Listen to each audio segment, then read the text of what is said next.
Bonjour et bienvenue sur le plateau d'Intelline TV pour ce salon Solutions Linux 2011.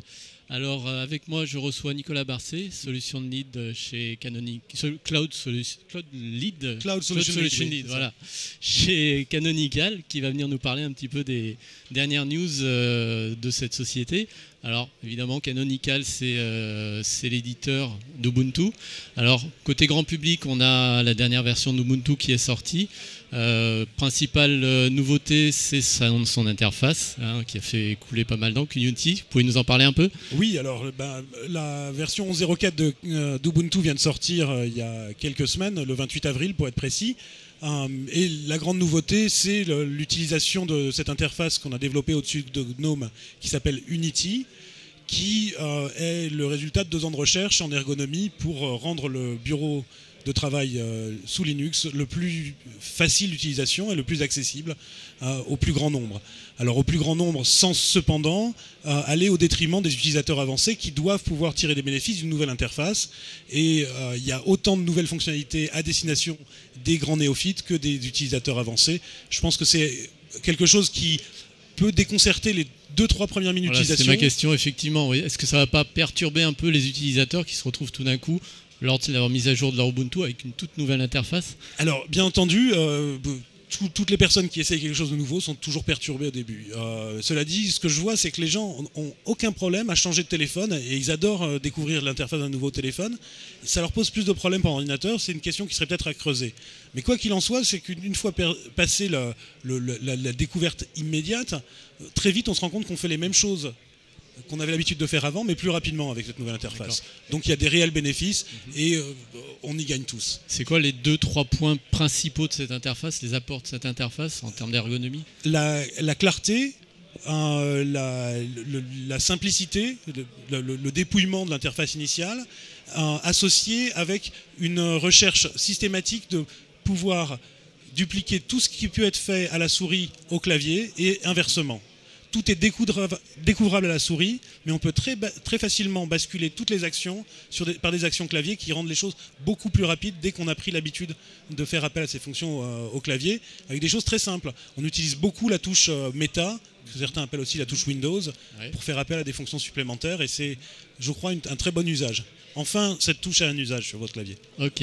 Alors, Ubuntu, on connaît la distribution grand public, mais il y a aussi une version serveur. Alors, depuis quelques années maintenant, on va dire, Canonical a pas mal investi dans l'intégration d'outils de cloud computing, de virtualisation dans sa distribution.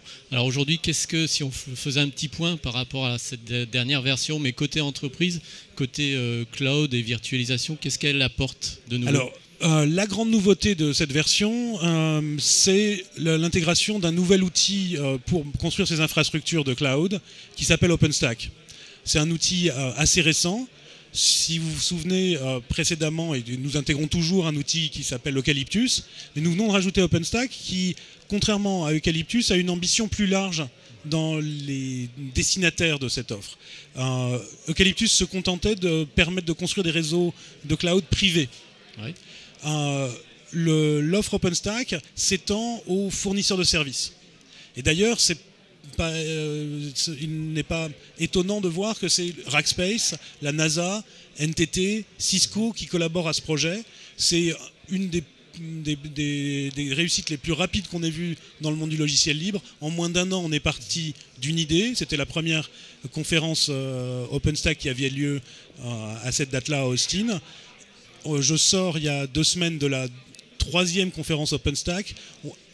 Pendant cette conférence, on était en train de parler de déploiement réel chez des réels clients dans des situations où des fournisseurs d'accès utiliser cette plateforme pour offrir des services de cloud à leurs clients finaux. Parce que c'est vrai qu'en termes de plateforme, il y a eu quand même énormément de projets qui ont été lancés, un peu à droite et à gauche, et on peut se poser quand même effectivement la question de savoir laquelle va sortir en fin de compte, pour essayer d'avoir quand même une certaine homogénéité entre les différentes distributions. Vu le soutien et le nombre de partenaires d'envergure qui ont rejoint le projet OpenStack au cours de cette année, il y a de fortes chances pour que ce projet ait un très bel avenir devant lui, avenir qui vient à peine de commencer puisqu'on considère que la version Cactus, qui est actuellement sorti, est la première version qu'on peut commencer à déployer de façon réelle, qui a enfin les fonctionnalités dont on a besoin pour répondre à la majorité des besoins. Mais on ne va pas s'arrêter là, ce produit va continuer à s'améliorer et il va prendre une part de plus en plus importante au sein d'Ubuntu dans la version serveur. D'accord. Qu'est-ce qu'on va avoir pour les prochaines versions? Qu'est-ce qui nous arrive de beau? Il va y avoir de nouvelles améliorations au niveau desktop. En fait, c'est la première fois qu'on intégrait Unity, mais notre objectif, c'est d'avoir un Unity qui satisfasse non seulement le grand public, mais aussi une clientèle entreprise d'ici la sortie de la 12.04, notre prochaine LTS. Côté serveur, on est en train de mettre en place un système de déploiement automatisé pour les déploiements en data center qui risque d'être assez intéressant, ainsi qu'une technologie qui s'appelle Ensemble pour gérer le déploiement de services au sein d'un cloud de façon complètement automatisée. Donc pas mal de belles choses à venir dans les prochaines semaines, prochains mois. Ok, écoutez, très bien. Je vous remercie Nicolas Barcé pour ces news Canonical. Et puis à bientôt pour d'autres news sur d'autres salons. Merci de m'avoir accueilli. Au revoir. Au revoir.